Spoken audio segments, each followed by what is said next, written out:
Привет, ребята! Мы уже почти целый месяц прожили в Пусане, и у нас для вас накопилось много интересного материала. Но сегодня по просьбе Алисы будет рассказ о сеульском Лоте Волде, тем более, что и я с удовольствием окунулась в сказочное детство. Но, конечно же, мне хотелось максимально накатать Алису, и чтобы с первых шагов у нее было такое вау-впечатление от этого парка, как у меня когда-то в детстве. Поэтому мы с вами не просто прогуляемся по нему, а я расскажу, как выстроить свой маршрут так, чтобы ваш ребенок получил максимальное удовольствие и не устал. Можно, конечно же, взять карту на входе и ориентироваться по ней, но я думаю, что по моим рекомендациям будет более понятно. Начать, конечно, нужно с покупки билетов. Сделать это можно на официальном сайте Лоте Волда или на скидочном сайте Клук. Купить на этом сайте билеты можно с помощью карты иностранного банка, но если у вас ее нет, можно просто купить у входа в парк.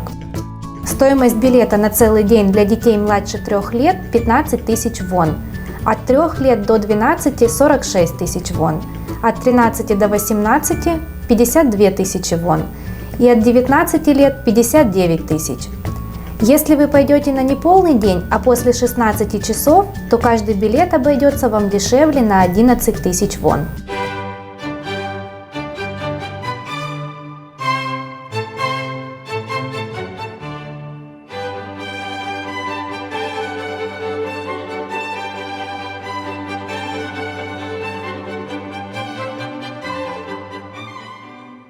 Карусель с лошадками вы найдете без труда, пусть это и будет нашим ориентиром.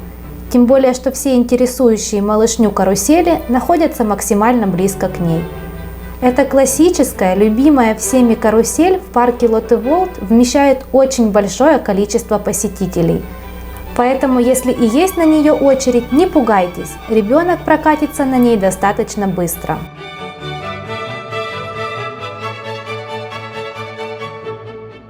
И вот тут же, прямо рядом, вход в небольшую пещерку. Это аттракцион «Дракончики». Это такой паровозик-стрелялка. Едете по пещере и стреляете в мультяшных, появляющихся то тут, то там драконов. В конце появляется изображение, где видно, кто сколько набрал очков.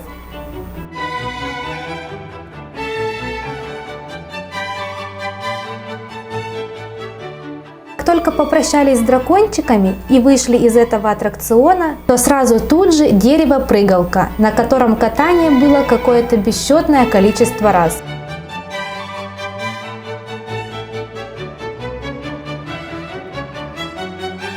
А вот тут напротив дерева-прыгалки детские машинки. Принцип, как видите, такой же, как и на обычных, только они меньше по размеру, ну и понаряднее.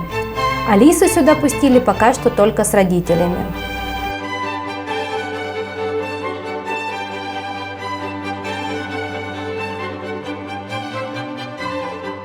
Но не спешите уходить из этого уголка. Если вы пройдете немножечко вглубь, то увидите еще целый набор ярких и нарядных каруселек. Вот такие прыгалки-корзинки, которые держат разные персонажи. Кузнечик, свинка, белый медведь и ослик.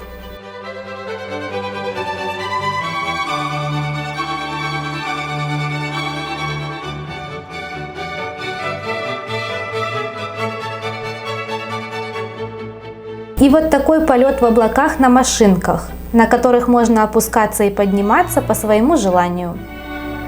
Еще одни машинки напротив, которые катаются вокруг нарядных конфет по рельсам. Но зато можно крутить руль. И вот еще тут же рядышком катание на морских жителях в подводном царстве. Оно такое, знаете, уже более скоростное. Вот тут, слегка укатавшись, можно немножечко отдохнуть в очереди на воздушные шары. Подняться туда можно на эскалаторе на 3-й этаж, прямо из детского уголка. В парке мы были несколько раз. Алиса мечтала прокатиться на этих шарах, но туда всегда были большие очереди. Но однажды нам все-таки повезло, и отстояв всего лишь 30 минут, для этого аттракциона это небольшая очередь, мы все же отправились в полет под куполом парка.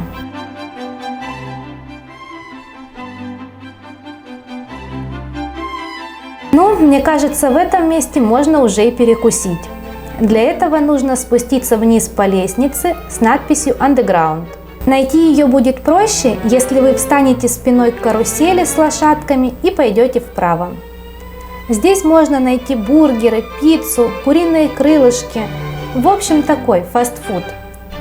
Но если не хочется тратить время на еду, тогда вы без труда найдете перекусы в виде сладкой ваты, мороженого или, например, вот такого чурроса с тематическим пончиком. На этом же этаже еще один аттракцион, который очень понравился Алисе – путешествие на лодочке в мир фей. А теперь возвращаемся, потому что еще точно не накатались. Думаю, что после обеда нужно что-то спокойное. Подойдет обзорный паровозик, а сесть на него можно, если стоять спиной к карусельке с лошадками и пойти налево. А теперь переместимся в противоположную от карусели с лошадками часть парка. И рядом с большой лодкой найдем вход в пещеру Симбада. Если ваш малыш боится темноты и резких звуков, то тогда, пожалуй, не стоит. А если ребенок посмелее, то ему очень понравится. Наша Алиса что-то посередине, но мы ее уговорили. Я предлагала, что если будет страшно, чтобы она закрывала глаза. И первый раз она просто подглядывала, где же мы едем. А второй раз практически освоилась, и ей, можно сказать, даже понравилось. После небольшой страшилки идем повеселиться на чашечке. Они находятся напротив Симбада сразу за сценой. Теперь возвращаемся к Симбаду. Рядом с ним эскалатор вверх. Поднимаемся на 3-й этаж и двигаемся по кругу. Ищем надпись Monorail. Вход в этот аттракцион оформлен в виде пещеры с горняками-монстриками, поэтому вы его найдете без труда. В открытой части парка каруселей для малышни не так уж много. Вот, например, такая с рыбками. Нам повезло, очереди не было. Алиса каталась несколько раз.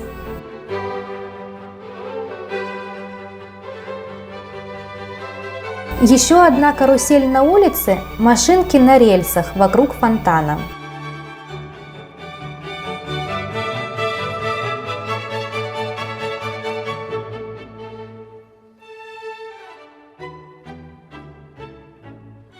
И вот, наконец, мы с вами добрались до любимого Алисиного аттракциона – конфетки.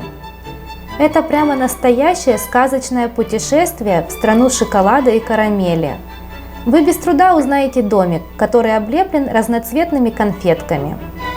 На эскалаторе вниз садимся на паровозик и под пение конфет погружаемся в мир волшебства.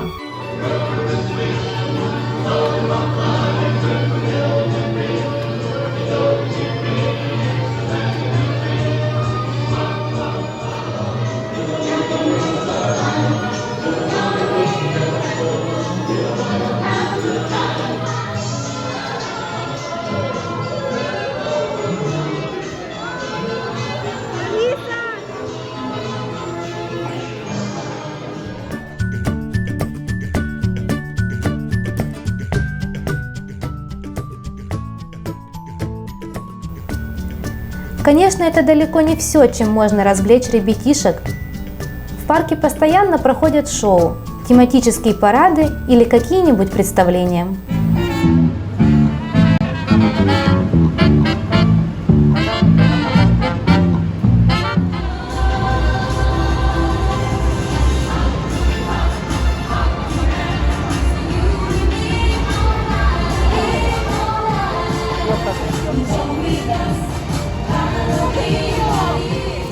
В этот парк я влюбилась с самого детства и до сих пор получаю от него максимальное удовольствие. В нем, конечно же, есть аттракционы для взрослых, но об этом как-нибудь в следующий раз. А в следующем своем видео я расскажу о том, как мы побывали в корейской сауне Чимджильбан в Инчоне и как сводили Алису в цирк Дю Солей. Ну все, пока-пока!